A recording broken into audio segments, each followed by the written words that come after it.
Salmo de número 59. Estou dando como título a este salmo, Oração por Libertação. Mantenha sua Bíblia aberta enquanto nós estivermos refletindo sobre esse salmo. Eu gosto sempre de pensar, irmãos, que nos cultos de quarta-feira nós não fazemos um estudo. Um estudo é algo um pouco mais aprofundado. O que nós fazemos é uma reflexão, uma meditação nesses salmos que nós estamos trazendo. Só para você entender o contexto desse salmo, ele é mais um salmo de lamento. E esse salmo de lamento foi escrito por Davi naquela situação de perseguição que ele estava sofrendo do rei Saul. Nesse momento da história, isso é registrado lá em 1 Samuel, capítulo 19, mais para frente nós iremos dar uma lida nesse texto. Davi se encontrava na sua casa, junto com a sua mulher Mical.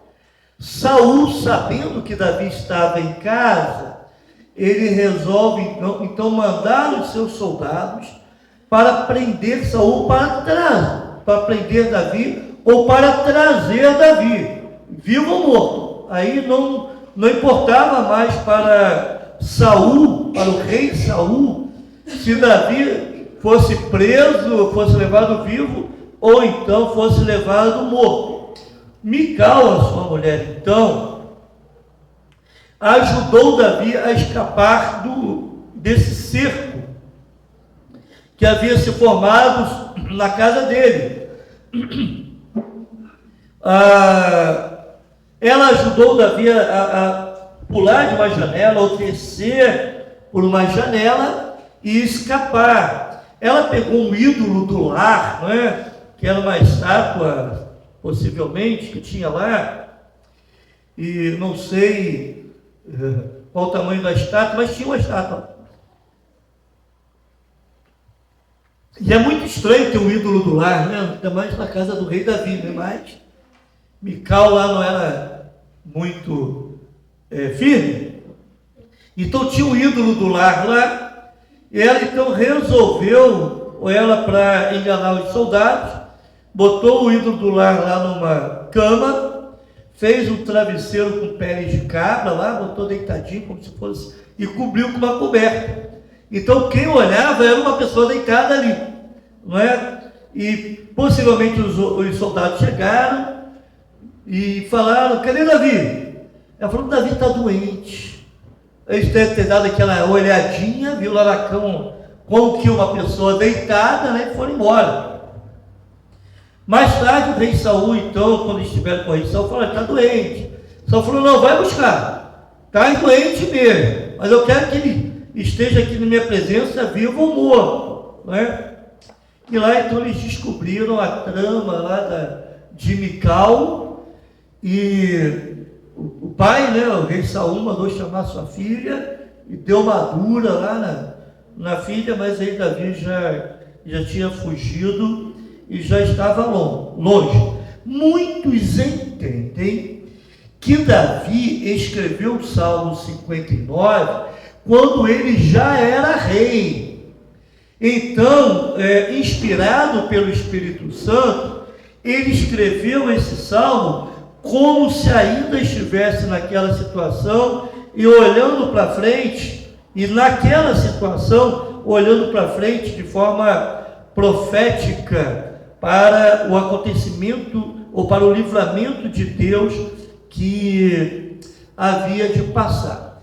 Irmão, talvez a gente não entenda a razão dos nossos sofrimentos, Acho que foi C.S. Lewis que disse que os sofrimentos são um megafone de Deus. Os sofrimentos são um megafone de Deus. Deus chama atenção: alô, você! Mais ou menos assim: preste atenção em mim. olha para mim. É mais ou menos isso que Deus faz com o sofrimento. Entende isso? Entende o que eu quero dizer?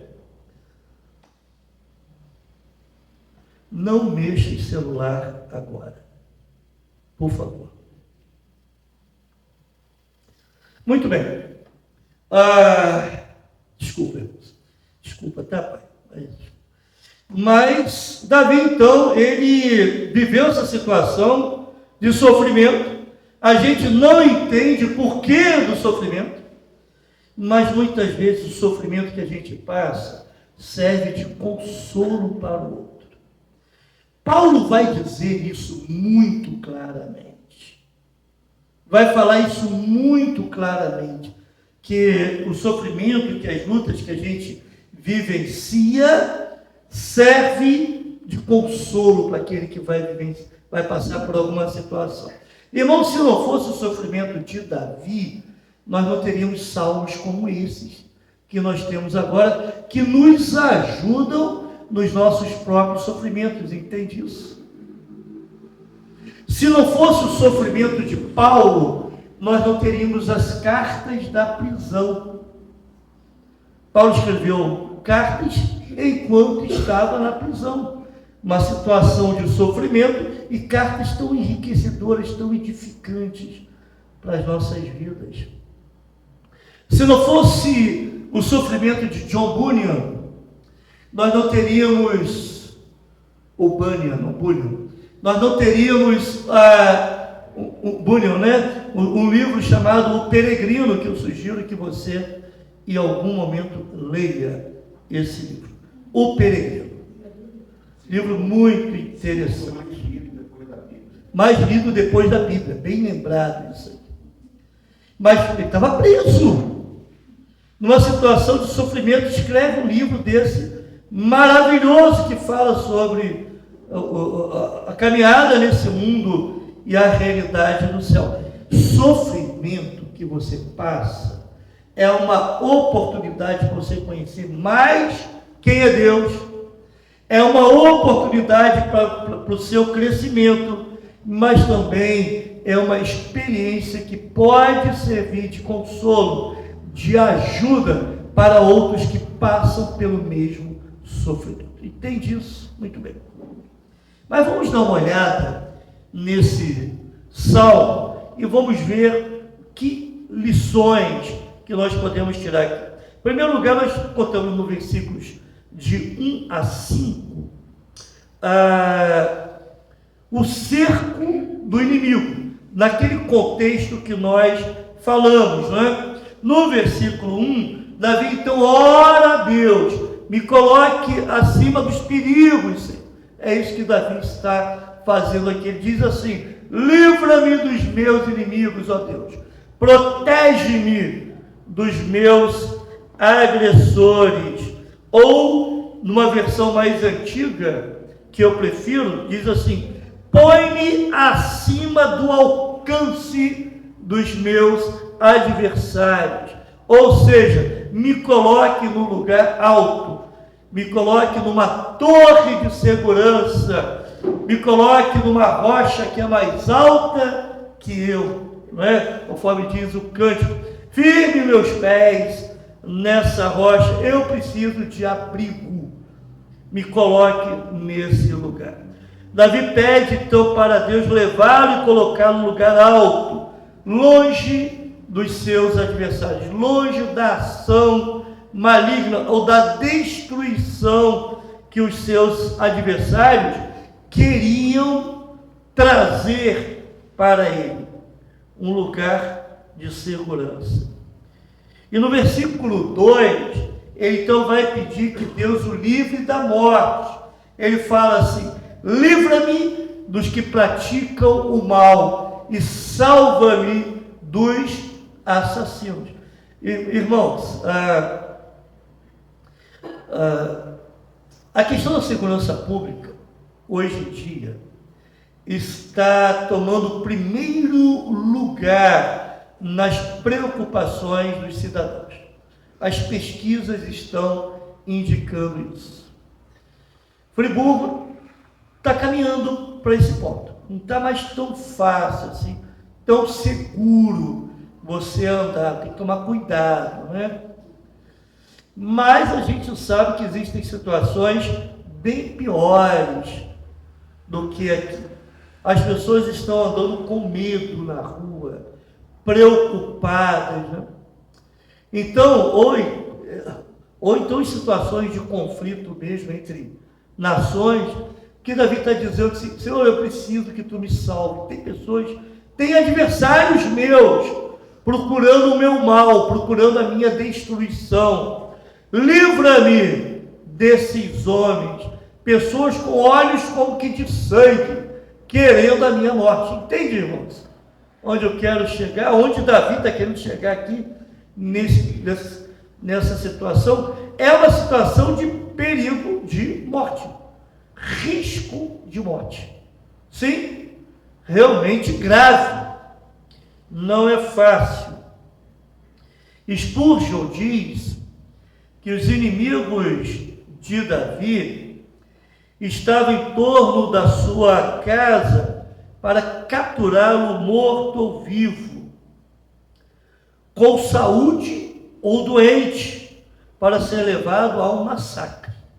É isso que ia acontecer com Davi. Então, as pessoas, o risco de Davi era real, não era algo imaginário. Davi não sentia isso aí no seu coração, era algo que realmente iria acontecer. Mas no versículo 3, Davi vai declarar a sua inocência. Vê como ficam à minha espreita. Homens cruéis conspiram contra mim, sem que eu tenha cometido delito ou pecado algum, ó Senhor. Eu já falei isso aqui algumas vezes, mas de vez em quando o crente é caluniado.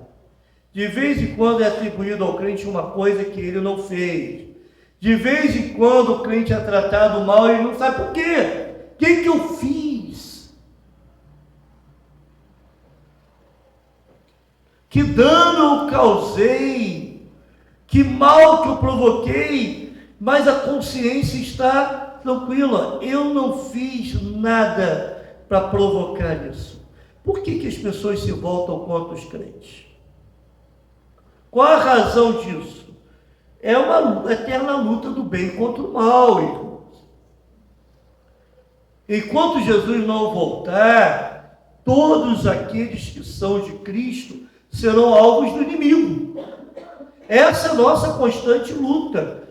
Paulo vai dizer claramente que a nossa luta não é contra a carne e o sangue. Aí se aquele seu vizinho está te perseguindo, saiba que por trás dele tem lá o inimigo das nossas almas, inspirando, levando aquele vizinho a agir assim. O patrão, o colega de trabalho, eu não sei bem, né? Mas sempre tem alguém que não é fácil lidar, né? É uma dificuldade, né? Pode ser até aluno, mas é uma luta, né? É uma luta, não é fácil. Mas se a gente entender que por trás das coisas está o inimigo de Deus, né? Querendo roubar do crente a paz, querendo prejudicar o crente de alguma forma, enquanto nesse mundo, eu e você seremos alvos do inimigo. Ele vai querer tocar na sua saúde, ele vai querer tocar na sua família, ele vai querer tocar no seu trabalho, vai querer tocar nos seus relacionamentos. O inimigo quer fazer isso, irmão. Entende? Lógico que debaixo da permissão do Senhor. Ele não faz nada que Deus não esteja lá segurando, travando ou limitando, né? Mas ele faz. O fato é esse. E nós precisamos entender que por trás desse contexto que nós vivemos de conflito, de perseguição muitas vezes, está a ação do inimigo, enquanto estivermos nesse mundo. Procure uma vida santa, procure uma vida de serviço ao Senhor, se converta, as coisas não vão melhorar. Não vão. Policarpo, gente, eu já estou falando algumas coisas que eu vou falar domingo, né? Eu não resisto. Mas Policarpo, com 86 anos, pastor lá de Esmirna, ou bispo de Esmirna, ele foi denunciado pelos judeus, né?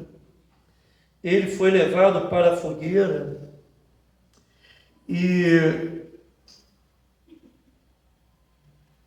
os que estavam ameaçando diziam, negue a Jesus, negue a sua fé. Ele falou assim, como eu posso falar mal de Jesus? Ele tem me feito muito bem. Eu não posso fazer isso. E ele foi levado para a fogueira. Entende? Irmão, nós somos testados na nossa fé. Você é testado na sua fé. Para que de alguma forma você negue a Cristo. De alguma forma. Davi tinha essa consciência de inocência. E talvez, numa situação de perseguição, a única coisa que vai restar para você seja a sua consciência. Eu sou inocente. Eu quero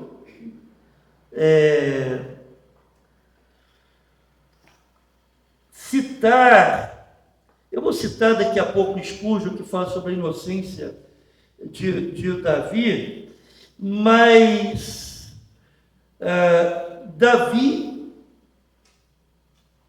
o que Davi faz, devido à sua consciência de inocência, é esperar em Deus, na presença de Deus, numa postura de oração. Tá ruim, o fogo está queimando, está mais intenso, a fornalha está sendo mais aquecida. O que a gente faz, irmão? Ora, não é? Ora, e ora mais. Quanto mais quente, mais a gente ora. É o que cabe a nós fazermos, não é? É o que a gente pode fazer de melhor. E Davi então vai dizer que ele está livre de culpa. Olha o versículo 4. Mesmo que eu não tenha feito mal algum, eles se preparam às pressas para atacar-me. Levanta-te, vem em meu auxílio e olhe a minha situação.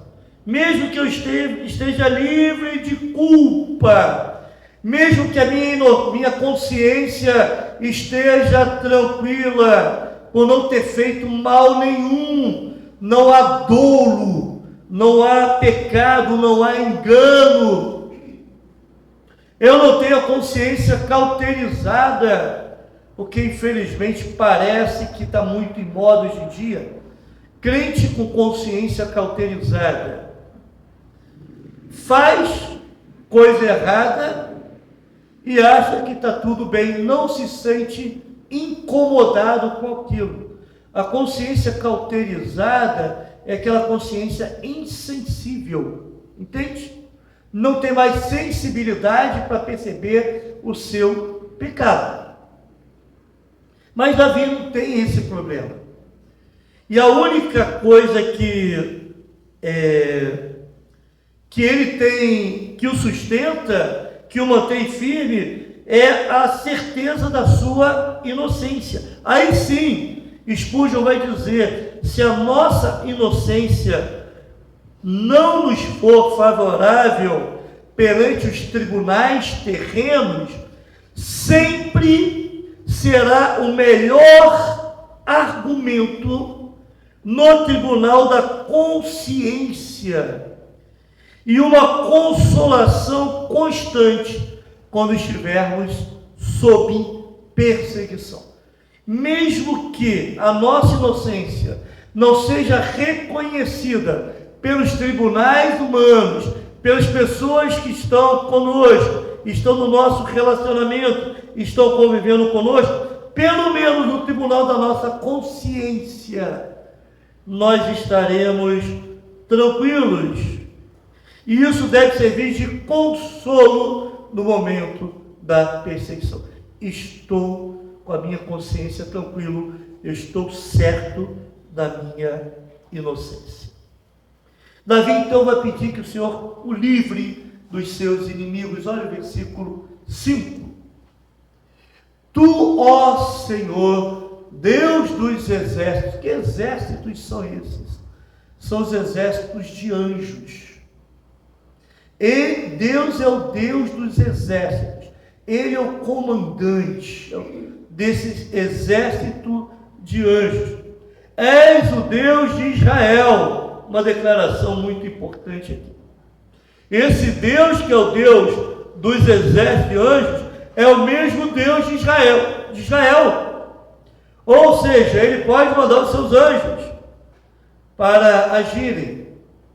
Desperta para castigar todas as nações. Não tenhas misericórdia dos traidores perversos. Davi então pede a intervenção de Deus. Agora, não somente contra os perigos de dentro, mas também contra os perigos que vêm de fora, de outras nações, de outros povos, de pessoas, até mesmo de fora, que se juntam para atacá-lo. É isso. Irmãos, na realidade, e eu quero de novo trazer aqui Spurgeon, Davi está orando por todos os crentes, para que sejam guardados da confraria dos pérfidos. Essa aí é das palavras de Spurgeon. Davi está orando para que Deus guarde desses grupos de perversos, de homens maus, de ímpios que se formam para atacar os crentes. Talvez a gente não entenda, talvez a gente não veja, não é? Ou talvez a gente não vivencie tanto isso, mas as nações que estão sendo perseguidas, se você for lá na Nigéria hoje e perguntar para um crente lá, que pessoas que estão te perseguindo, são várias pessoas. Grupos estão se formando para nos perseguir. Governo está junto nessa perseguição dos crentes. Entende o que eu quero dizer? Irmãos, infelizmente nós estamos à mercê de pessoas desse porte enquanto estivermos no mundo. Mas a única coisa que podemos fazer é orar. Como Davi, Senhor, tenha misericórdia de nós, guarda-nos, castigue, ó Pai, esses homens, intervenha com o seu poder. Davi então vai usar uma ilustração a respeito desses inimigos e vai chamá-los de cães, uma matilha de cães que espreita. Olhe comigo o versículo 6.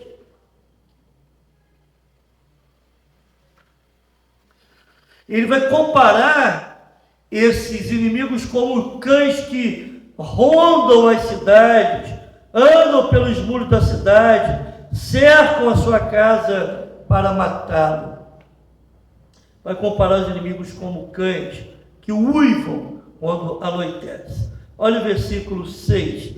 Os inimigos estão espreita à noite. Eles voltam ao cair da tarde, rosnando como cães e rondando a cidade. Era comum, irmãos, naquelas cidades do Oriente, e talvez até nos nossos dias, esses grupos de animais, de cães. Às vezes a gente vê na cidade, né? Forma aqueles grupos de cães andando todos juntos, né? Essa matilha de cães, né? Procurando coisas para comer, aonde encontrar, né? E aqueles animais eram muito repugnantes devido ao estado, à falta de cuidado, muito magros, famintos, reviravam o lixo, comiam carniça e uivavam à noite. É isso que eles faziam. Buscando esse uivo, era o desejo de encontrar uma presa, para então atacar a presa. Davi está comparando os seus inimigos como cães que estão ávidos por uma presa. E a presa aqui então é o próprio Davi.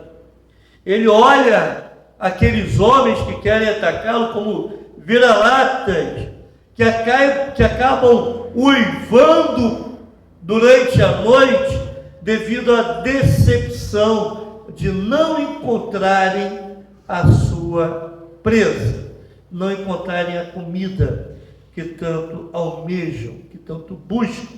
É assim, Davi está usando uma figura, para representar. Esses homens trazem morte em suas palavras. Olha o versículo 7 comigo. Vê que ameaças lhes saem da boca. Os seus lábios são como que, irmãos?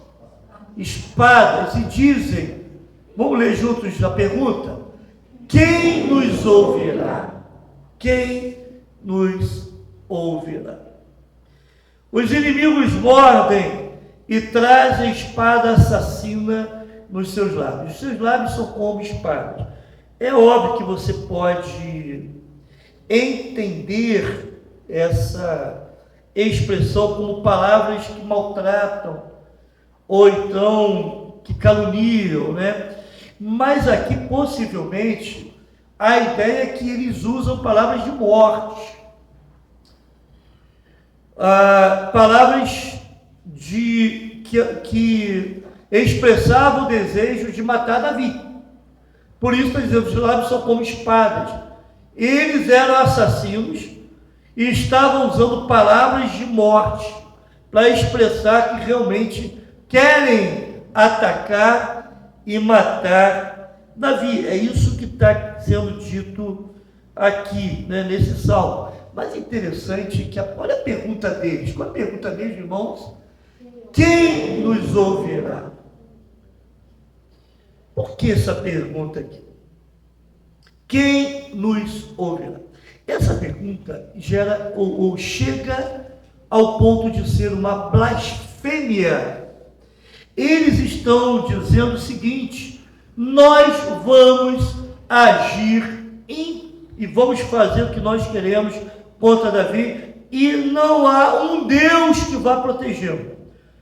Ou, para eles, essa pergunta pode trazer essa ideia: ou Deus não existe, ou então Deus não vai intervir, ou Deus não intervém nas situações humanas, uma coisa ou outra, entende? Esses homens, soldados do rei, pertencentes a Israel, eles estão dizendo: ou Deus não existe, e a incredulidade, a inserção da idolatria no meio do povo começa a fazer com que o povo duvide até mesmo da existência de Deus, ou então esse Deus, ele não vai agir, ele não vai intervir. Nós podemos fazer o que nós quisermos, porque Deus não vai agir. Mentalidade estranha, que ideia estranha, não é? E isso não está muito diferente não, irmãos. Quando as pessoas começam a negar Deus no seu coração, elas chegam à conclusão, ou então elas pensam que Deus não existe. Deus não existe, então eu posso fazer o que eu quero. Aliás, essa é a motivação de muitos ateus. Eu sou ateu porque eu quero fazer o que eu desejo, e eu não quero prestar contas para ninguém. Essa é a motivação de muita gente ser ateu. Ou então essas pessoas pensam assim: Deus existe, mas ele não vai intervir, ou ele não intervém em situação, eu posso fazer aquilo que bem entendo. Isso é muito grave.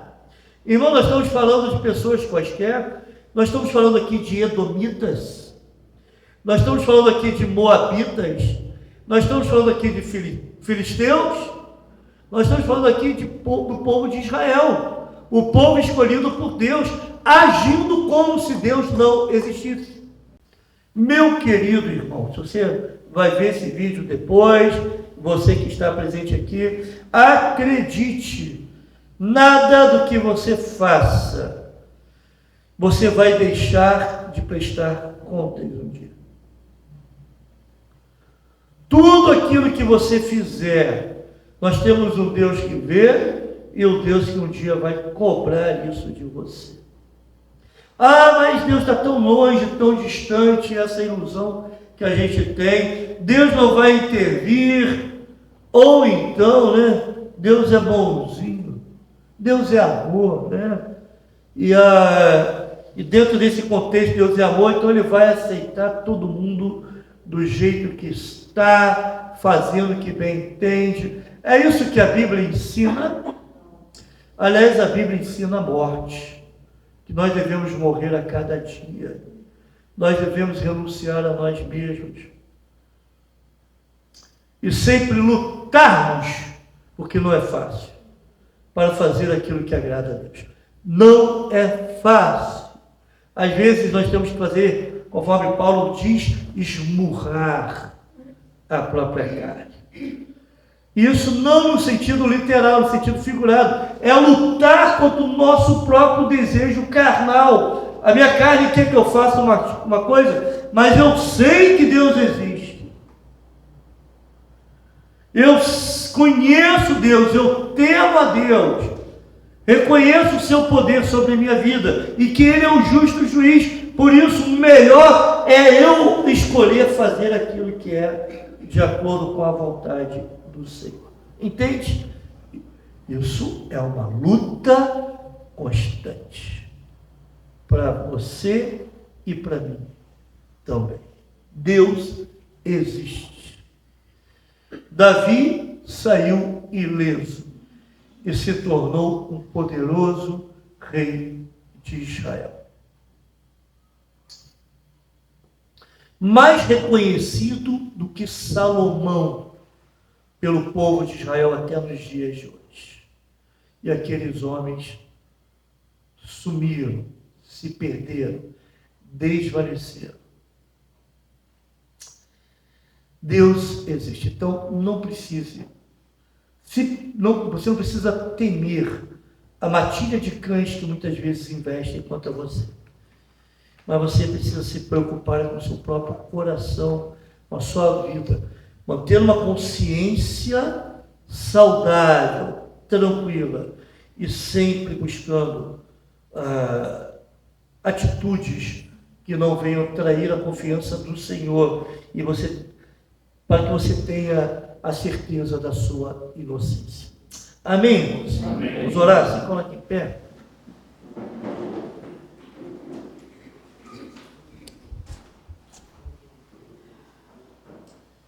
Senhor, obrigado por esse tempo que Tu nos destes aqui na Tua casa. Obrigado, Pai, porque nenhum de nós está aqui por acaso. Tu sabes o que precisa ser cuidado na vida de cada um. Tu estás sondando a mente e o coração de cada um nesse momento. Obrigado a Deus, porque também no futuro próximo esse vídeo não vai chegar a alguém por acaso. Alguma coisa precisa ser feita nessa vida, nesse coração, que sempre uma palavra de ânimo ou então uma palavra de advertência. Mas, ó Deus, obrigado pela Tua palavra, pelas experiências de Davi, mesmo experiências de sofrimento que nos ajudam a entender a Tua vontade, quem Tu és, e nos trazem consolo em meio aos sofrimentos que enfrentamos. Guarda-nos, ó Pai, de todo o mal. Ajuda-nos nas nossas lutas, ó Deus. Que a Tua bênção esteja com cada um de nós no decorrer do restante dessa semana. Em nome de Jesus. Amém.